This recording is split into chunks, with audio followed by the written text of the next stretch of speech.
Welcome back to my Freelander journey here at Dadulthood. In the last video, I swapped the doors over from this donor 2011 non-running Freelander 2 in this specific gold to match my car. So my car now has nice doors on it. I have put the old ones back on this car now. So we've got dented kind of doors on this, dented panel around the other side, but it matches and it's a watertight car, so I can roll it outside, leave it, no dramas. So the next thing I wanted to do was to swap over this washer jet, which I'm going to do potentially in this video. But the other thing that's kind of just been niggling away at me is, why is this car not running? Now, when I spoke to the previous owner, he mentioned that he was on his way down an A road and he started hearing knocking. He pulled over and got recovered. So like an engine knock. Got recovered back to his workshop, back to his farm. He tried starting it a few times, it turned over but wouldn't start, and that's where it was left. So when I got the car, I tried turning it over the battery. It would click like there's not enough power, and then not turn over. Now the battery was very, very low. I had a couple of spare batteries, but none of them. I've even got a 900 cold cranking amps battery from a Range Rover, which is fully charged. That wouldn't turn it over. So either I was doing something wrong, I'm not quite sure, but it might be completely locked up. I checked the oil and dipstick. Oil seemed fine. There's no oil in the coolant. It didn't smell odd or anything like that at all. So what I'm going to try and do is get this up higher up, take that right-hand side front wheel off, and there's a panel behind the wheel arch which you can take off to get to the pulley, main crank pulley. And I think you can turn it over from there from what I've seen. So I think instead of doing that, which is what I'm supposed to be doing today, curiosity is just getting the better of me, and I want to know why this thing is not running. So the first thing I want to do is see, is it completely locked up? Is it kind of a non-starter, as in project-wise a non-starter? Or if it's turning over, is it something I could do? Is it injectors? Is it starter motor? That kind of thing. So I think we need to get this up, a bit higher up, get that wheel off, see if we can get to that crank and find out what's causing this problem.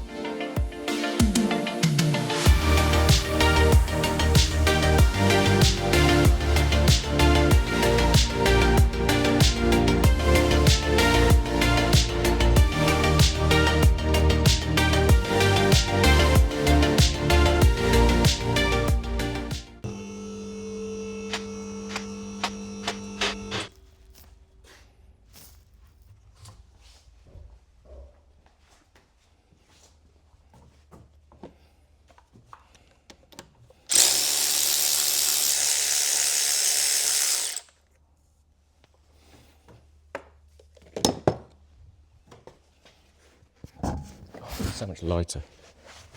Bloody Range Rover wheels. How are we looking back here? I've not even looked at this car yet, so I'll look at the actual general condition of the car, and I think another time, because we've got quite a few bushes and things that need doing and all that kind of stuff. So let's bring you a bit closer and I'll show you what I've got in here. So this is the panel. There are one Phillips under there. There probably should be two. There should be another nut here and a little plastic nut here. So I think it's actually finger tight, which is brilliant. I'd imagine I'm not the first person to come and look at this car. Right. Get my Phillips.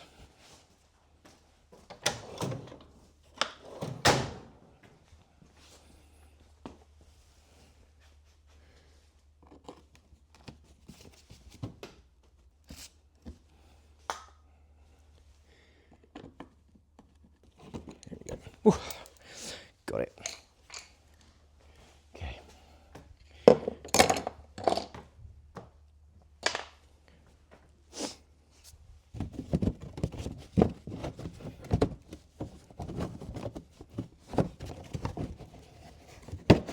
Here we go.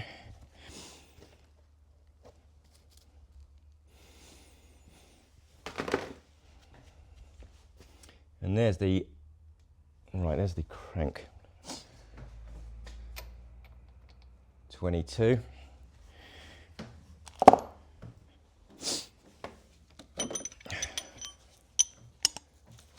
Right, I'm not going to go through the pain of removing all the ancillaries and the serpentine belt. I just want to see where this is going to turn.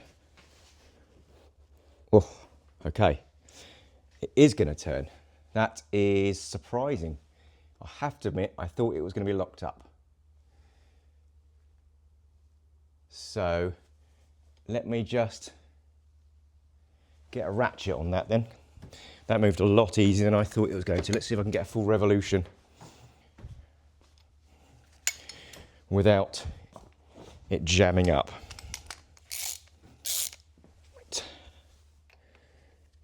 So we've got mark at the top there.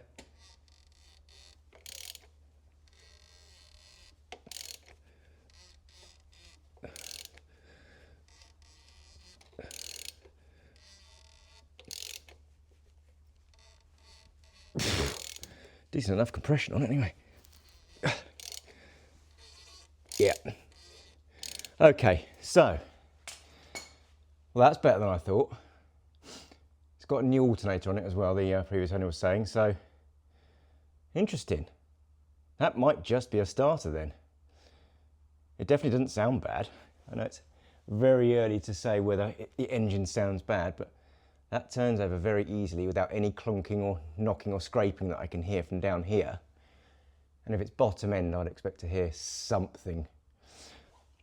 I think what I might do, I'm not sure how much oil I've got. I might check the oil, if I can get some of the oil out, just to see what it looks like. And then we can take a peek at that oil, see if it's a glittery oil. Right, we need to get that panel off down there, which is just a few bolts. I'll do that in a sec.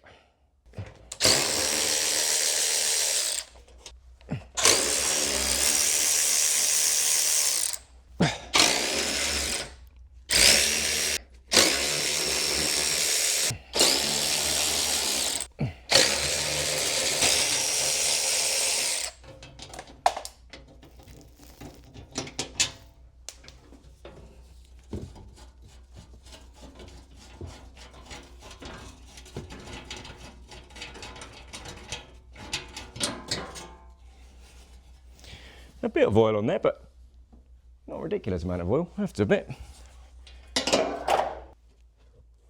Yeah, and that one as well. Weird, never seen that before. Okay, let's see if I can do this now without losing any oil.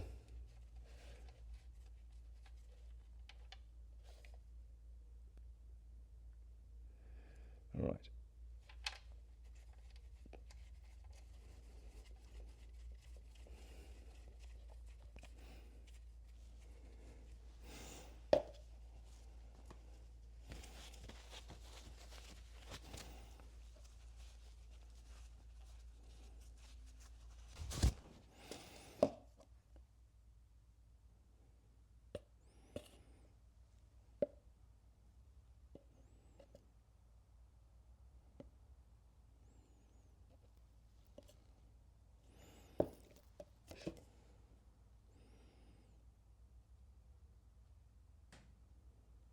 I mean, it's incredibly dark, but there's no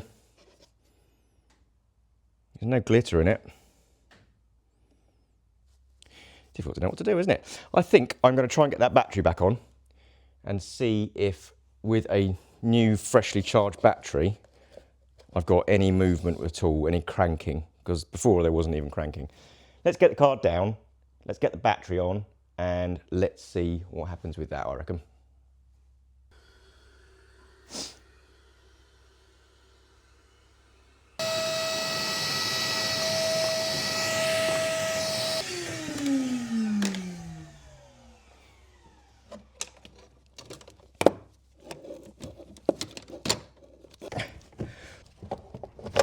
There we go.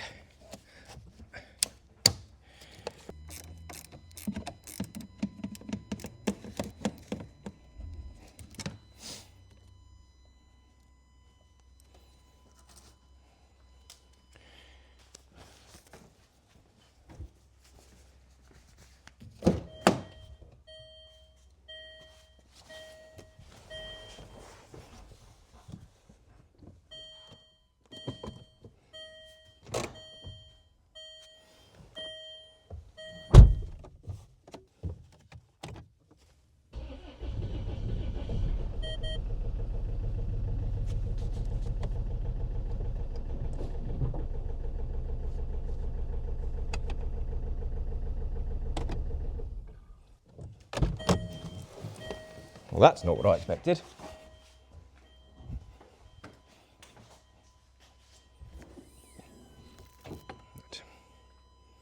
Not what I expected at all. Let me go down that way. Just going to open up the unit doors. Should we try that again?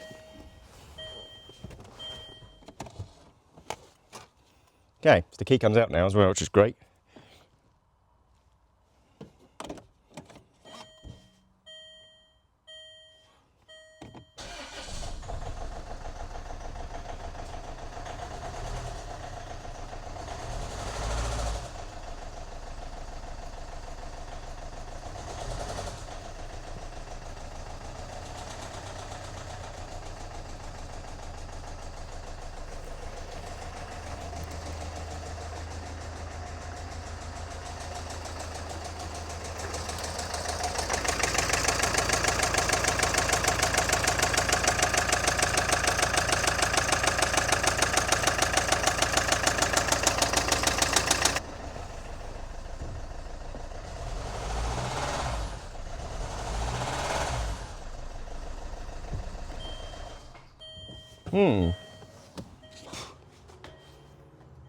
Let's get... Shit, it's going to set the alarms off. Good grief. Oh, there it is.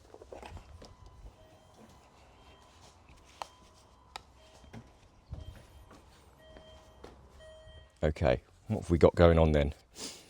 Now my gap tool is in Frank at the moment, so I don't have that. The ignition is on because I think the key's in there. So let's go to OBD. Yes. I know the key's in the car. Stored 1 particulate filter restriction, soot accumulation bank 1. And then pending particulate filter restriction, soot accumulation bank 1. Very strange. So it didn't sound like it was running particularly well on all cylinders. But that's not showing anything on that. It is just showing that the DPF is full. Interesting. I mean, it certainly starts okay. Could it just be that that DPF...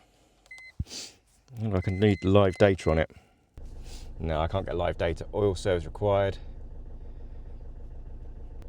The mill light's off, but there's a pending soot accumulation. Okay, interesting. Right, well, I think I'm going to need to get the gap tool so I can get some live data out of this and find out what's going on. And if it is literally just a blocked DPF, which it could be, if there's that much pressure, get the DPF cleaned and then see what happens. It's not a particularly expensive thing to do. I can probably pull the DPF off myself, put it in a bin and run the liquid through it myself and see what I can get out of it. I've got a hose here now. Okay, interesting. Not what I expected. I expected it to be locked up, so... Okay. Is it worth giving this car a clean then? I think I'm going to give this a clean. And it's then a slightly nicer place to be. And we can get the gap tool on it when I get home. And put it on and see what we're going to get out of it. Let's give it a hoover out. Everyone loves a bit of before and after. So I thought I'd give it a bit of a clean. Kind of give you an idea of what it looks like beforehand. Because this is pretty minging. So, I don't know if you can really pick it up, but...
Well, it's getting better.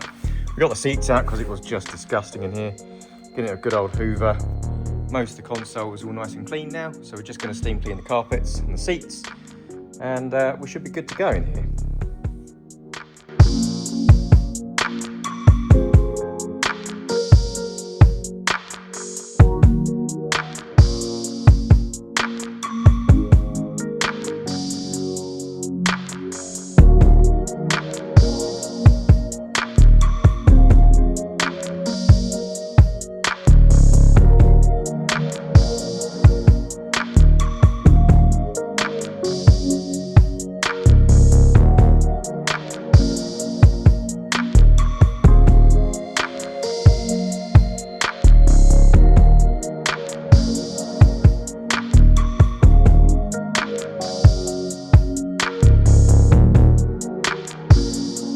Okay, so that's that one done. Look at that. That was covered in mud and grime. That's gone pretty well. This first time around, I could probably do another load, I reckon. Wait for it to dry off and see what it dries like. This looks worse on camera than it does in real life, actually, but I've just been using this Bissell steam cleaner thing. Absolutely bloody excellent it is. Get one of those. So, let's get this finished.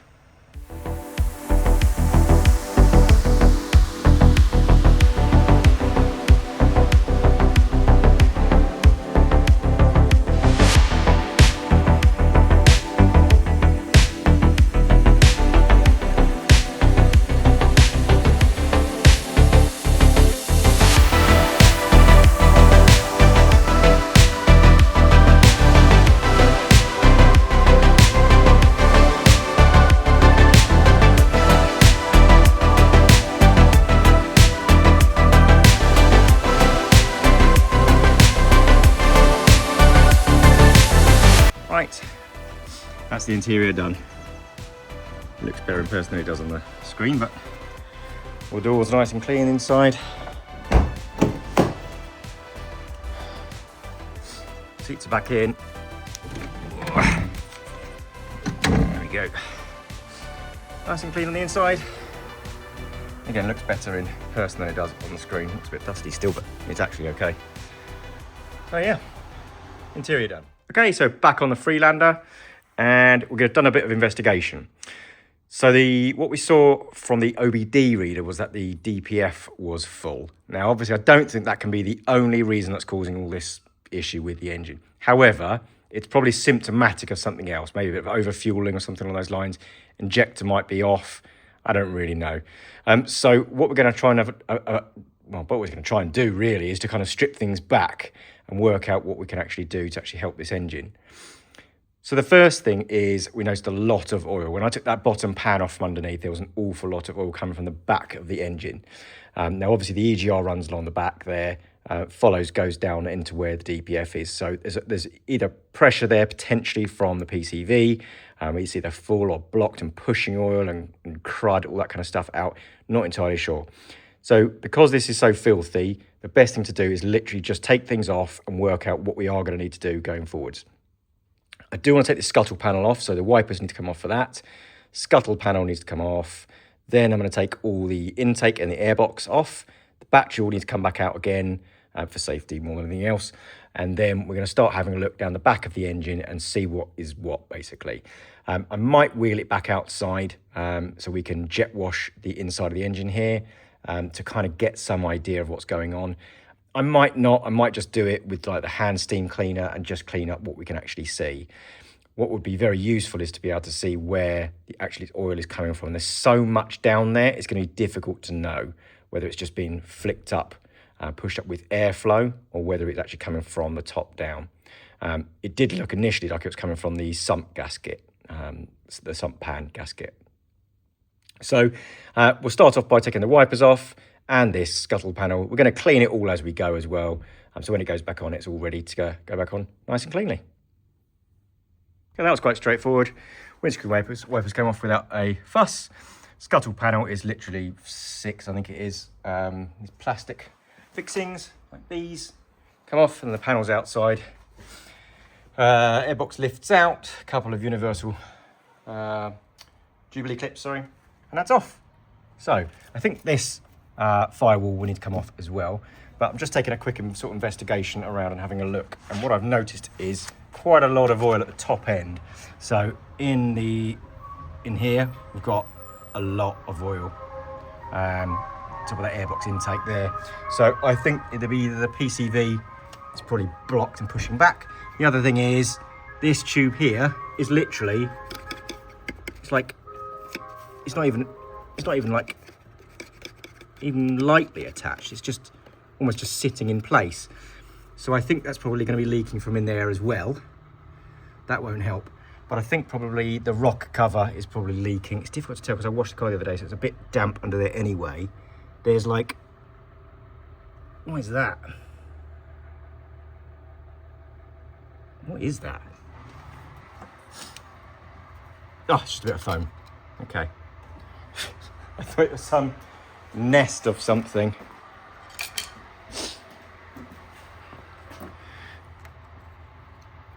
Let's get rid of that. Okay. So, yeah, that's water. Oh, no, hang on. Nope, that's oil. So there's oil coming from on the top here, which is interesting. That's very high up. So it's coming from the bottom underneath here, look.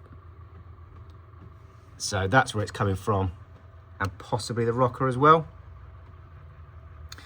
So I would say the PCV is full or blocked, which is a bit of a pain because I need to take the fuel rail off. So I need to crack off these fuel lines. There's a loom. Okay, it shouldn't be too bad.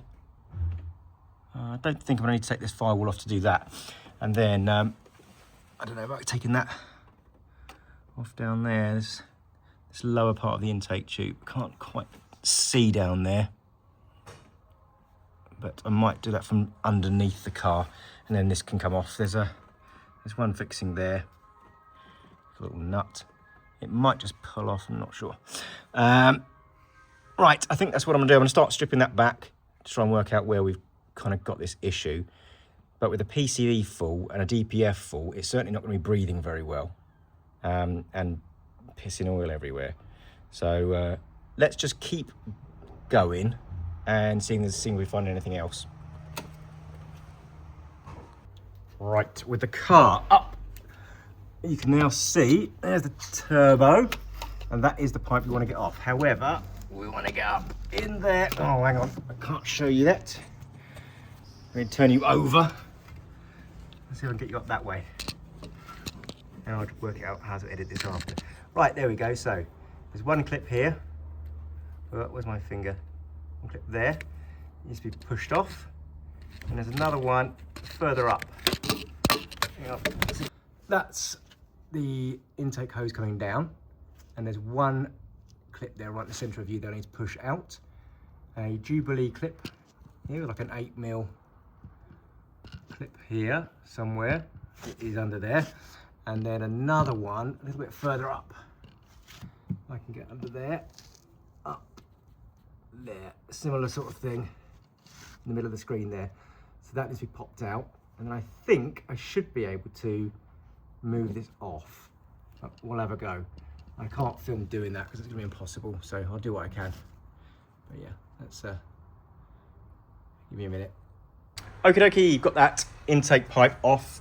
I've now got direct access to the turbo. Not sure you can quite see it. Where's my torch there? Can you? No, you can't. Where are you? Ah, there we go. Just about to see the turbo there. There's the intake, look. There's absolutely no play in that. It feels great, that turbo. It's a bit oily, as you'd expect. This is on the intake side, so obviously it's something coming through. I've taken that inlet pipe off, and I'm going to try and have a bit of a dig around now and see what the EGR looks like down the back. Okay, so we've got a bit of progress. We've taken the battery back out. Obviously that intake tube has now gone. Turbo looks fine. I'm going to take this heat shield off. There are 5, I think it's 5 of these little 8mm, just make this useful for someone. They are 8mm bolts which hold the heat shield in place. They're currently covered up by this kind of fiberglass piece. You kind of have to bend out the way, which is a bit annoying because it's a bit sacrificial because it's just brittle, but either way it's there. And then what you're left with is some of these screws, these holders, and I think that's about it. I think it's just the one. So we're going to try and see whether or not this can be slid out or not. Okay, so a little zip tie, and you can pull this loom up and out the way, and then the vacuum line can come out the way as well. And then this should pull off the top. And it does. Wonderful. I think Barlow to clean. Yay. He just loves cleaning. It's just nuts. Right, is this still attached to anything? It feels like it is, but...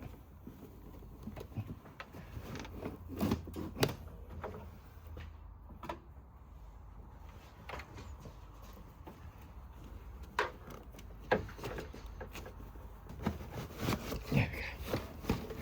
Right. That wasn't all from me. Right, okie dokie. That wasn't particularly easy, but I now have amazing access to the back of that. Amazing, maybe a bit of an exaggeration, but certainly better access than I did. There's no way I could have done it without that.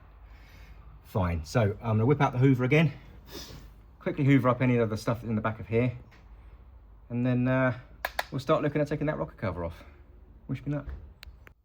Right, we've got a bit of progress. We have got the rocker cover off, whatever you want to call it. I would call it a rocker cover. It comes off like this L shape, so it's not just this box you're taking off, it's the whole L shape bit. So there is, let me just count how many bolts it is. It is, what, 1, 2, 3, 4, 5, 6, 7, 8, 9. There's 9 bolts to take off for that. You don't need to take off this hose at the back here. That big fat hose, I have taken the connecting ring off and dropped it on the floor, so I need to put that back on. That's connected lower down, so you don't need to take that off. And you can just simply loosen off the fuel lines and twist them round, and then you can tuck it underneath this one. This one here, you can just pull it out from underneath it, so you don't need to disconnect any of that either. So it is really, really oily, as you'd expect. I think it's failed here. There was a lot of oil already around this area, and this seems to be where it's all sort of leaking back from. Down here, saturating all that area down there. So I'm going to clean it all up anyway. So immediate things are, I've literally just taken it off this evening. So I've done nothing else to it. And I'm just going to show you what I saw. One sec. Get to a more comfortable position. I saw, where's my pointy thing? This little thing here. Now, just showing you where it is really. I'm going to pick it up. I don't know what it is. I think it's plastic. I don't know whether it is off the... It is plastic. Oh my God, there's a part number on it. So I'm going to have a look and see whether in fact that is off the rocker cover and not part of a guide of some kind. Now obviously this is the cam chain, not any timing. Well, there's a timing chain for the cams, but it's not the timing belt that's down here. So it's not like a timing belt guide or anything like that at all. So I'm not sure whether it would have a guide. I don't think it does from the diagrams I saw. So I don't quite know what this is. I will look up that part number and see what it is. Hopefully it's nothing too serious. Other than that, it's very, very dirty in here, as you'd expect.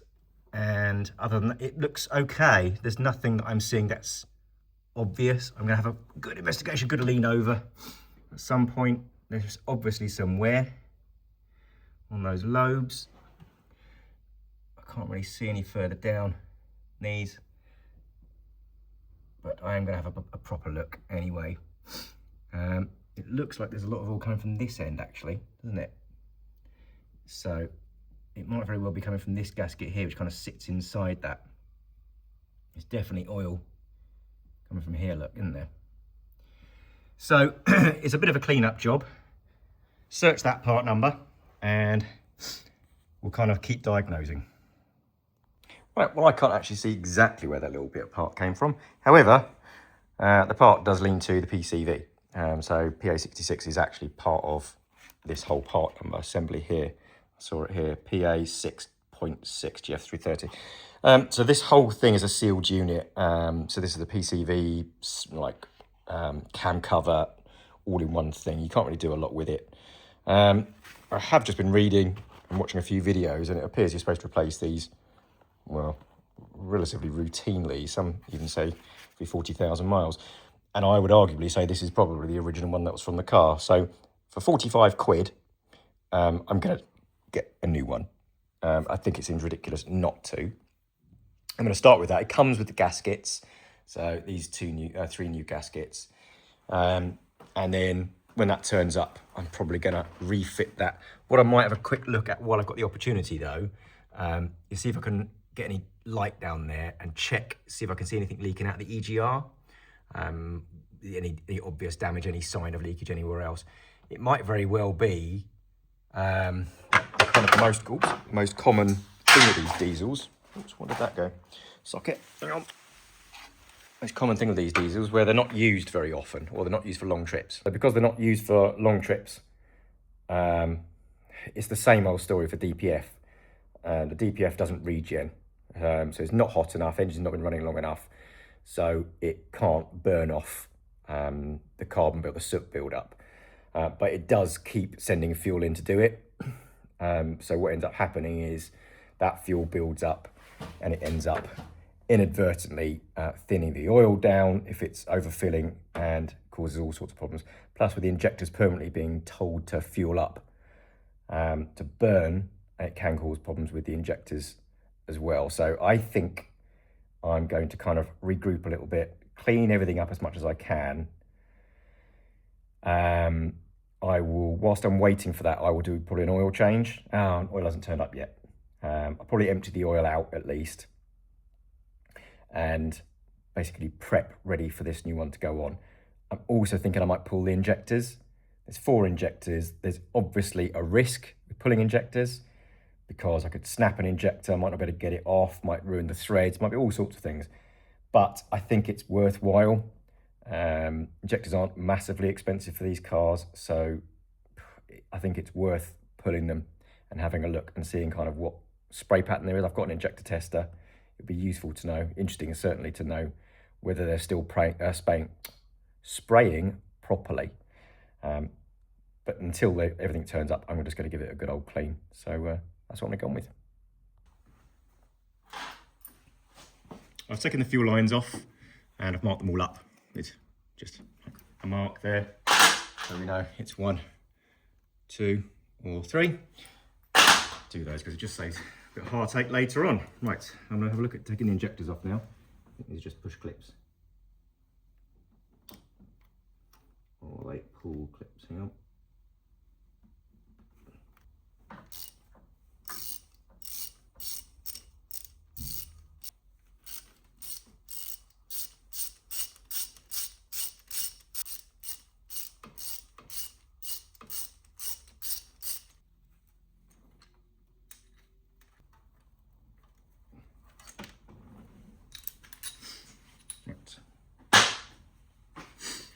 Now, how do these come off? How do you think they come off? I think it's going to be a push-in job. Okay, so I've just watched somebody else's video. YouTube is brilliant, if I do say so myself. Okie dokie. So there's a little clip underneath it. So behind here.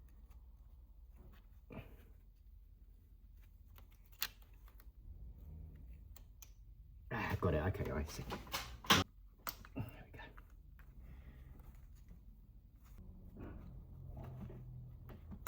Okay. Right. Injector's disconnected. Let's come in. There we go.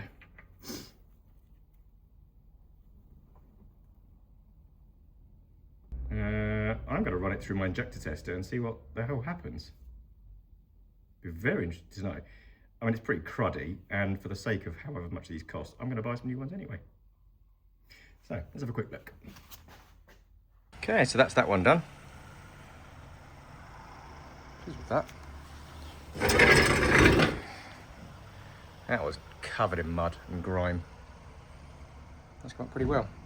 That's the first time round. I could probably do another load, I reckon. Wait for it to dry off and see what it dries like. This looks worse on camera than it does in real life, actually, but I've just been using this Bissell steam cleaner thing. Absolutely bloody excellent it is. Get one of those. So, let's get this finished. It's taken a bit of time because I'm halfway through removing the DPF, and that is back-breaking. So, what I've decided to do is take the opportunity to do a quick service. I bought a service pack from Britpart for both my Freelanders. So I'll service that. I'll service my one when I get a chance, when I get it on the ramp, when I can get this one started and off. So I'm not going to be doing everything on this until I know it's working fine. It's just a waste. So I'm currently emptying the oil at the moment. That's nearly finished.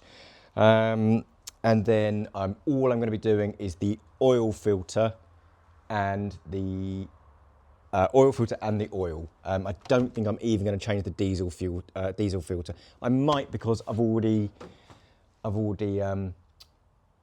taken the common rail off, so I'm going to need to bleed it anyway. So it's probably not a bad opportunity to do the diesel filter as well. Not quite sure where that is yet. I'll have a look. In fairness, I'm not entirely sure where the oil filter is at the moment either. So I'm going to have a quick unpack as to see what I've actually got in this set that I got from Britpart. I think this is probably, that's the diesel filter, I'm assuming. Yep, that's the diesel filter. It's not that. It can't be. No, it is. It's Diddy. Blimey. I'm so used to working on the Range Rovers that the size of that. It's tiny. Obviously, it's only for a 2.2 diesel, but I'm definitely going to be changing that. And I'm going to be cutting open the other one as well, just to have a good look and see whether, in fact, we have got a kaput engine and all this is completely not worthwhile. So, anybody fancy pointing me in the right direction of the oil filter? Because I genuinely don't know where it is. Is it from the top? Right, we're back at it. It's another evening here at the workshop. And we have now bought the necessary tools to do the oil change. Emptying the oil out is, it's incredibly easy. It's just that, which doesn't look like it still looks a bit wet actually, so I might tighten up a bit more. But the oil filter is an absolute swine. So I'll try and show you where it is. It is there. It's kind of in the middle of the screen there. I'll try and point to it when I edit the video, but that's where it is. So what it means is that the oil filter, if you're looking at the front of the car, the oil filter sits on the front of the engine but tilts back like that. Okay, so there's a 27mm nut on top of the plastic fitting of the actual housing for the filter itself, but it actually sits back. So you can't put a ratchet on this way. It's very close to the radiator, so you can't put a ratchet on it. And even if you had a ratchet, it would need to be a flex head ratchet to be able to do it. Now, I didn't have one, so instead, I bought myself a 27mm flex head spanner. So what that means now is that I can get this popped up onto the actual frame itself and just gradually take off the filter from there. It's likely to be a bit of a messy job. Difficult one to film, to be fair. So I think I'm just going to crack on with it as best I can. If I can film it, then I will, but I'll do what I can. There we go. That's kind of how I've done it. So now I can undo that from here. Hopefully that helps. And there we go. It wasn't too bad actually. It doesn't take that long.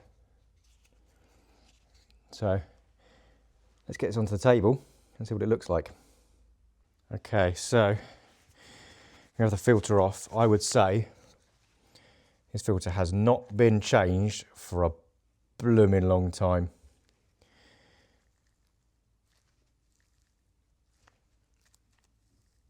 The upside is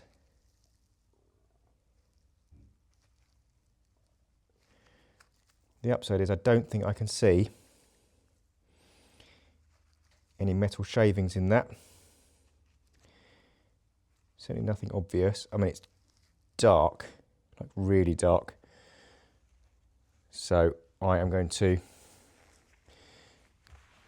it's like really, really dark. I wonder when that was last changed. I'm just going to pour that oil out 1 second. I would say a very, very long time ago.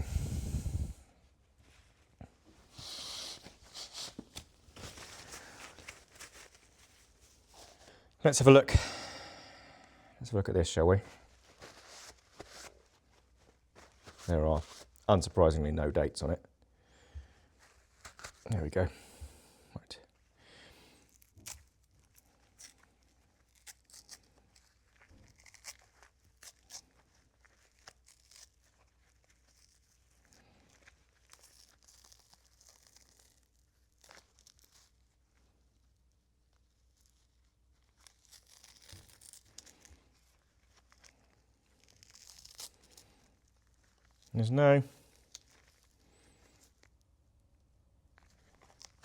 There's certainly no big chunks in here. There is some metal though. Don't know if you can see that.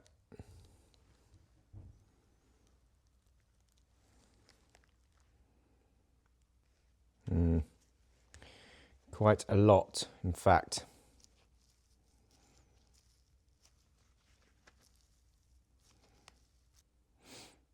Do I pull the sump off? Let's see if I can look at the bottom end.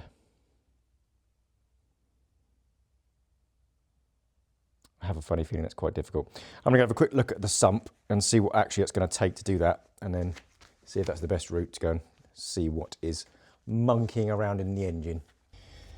Right, I've got the majority of these 10 mils out, 8 mils out, sorry. One left to get out now, and then I'm going to get the pan down.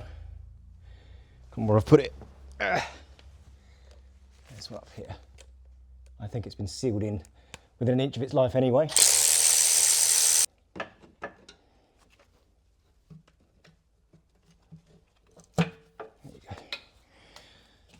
There we go. Right. Right. Oh. There's some stuff there. Right, let's get onto the bench and I'll show you. This is me, my hand out of the oil. Right.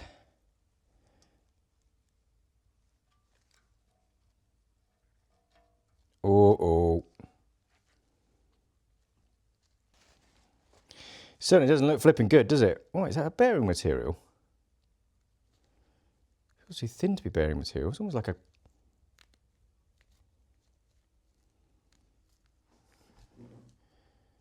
Sorry, it's super, super thin.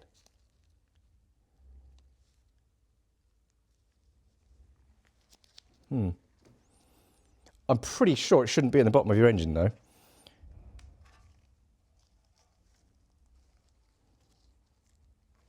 Another bit.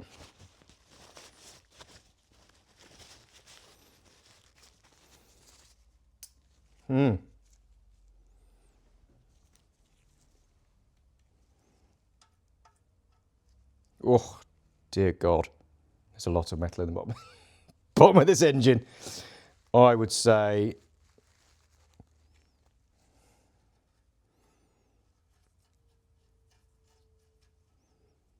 it's toast. Wouldn't you? So something's failed further up. I mean, there's tons and tons and tons of it. So, yeah. Bearing, I would say. I'm certainly not going to be starting that engine again. Okay. So.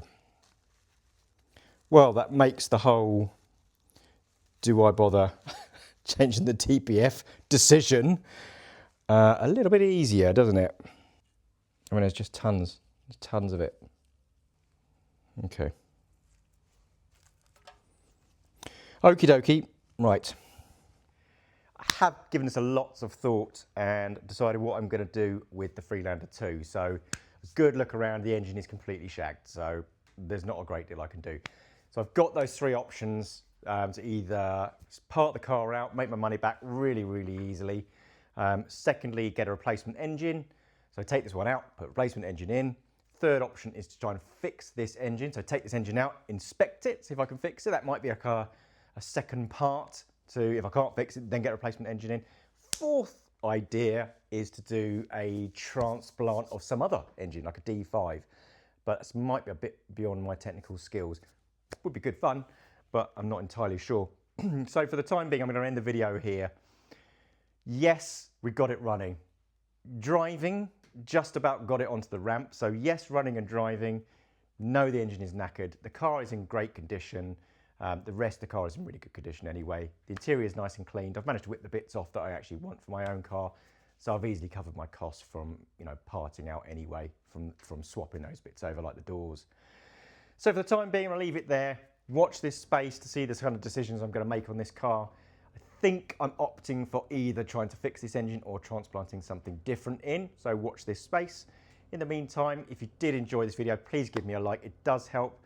Please subscribe if you'd like to stay in touch and see what's happening with the Freelander and all of my other projects as well. And share this video if you've got anybody else who's got a Freelander who's thinking of buying one. Until then, thanks, and I'll see you again soon.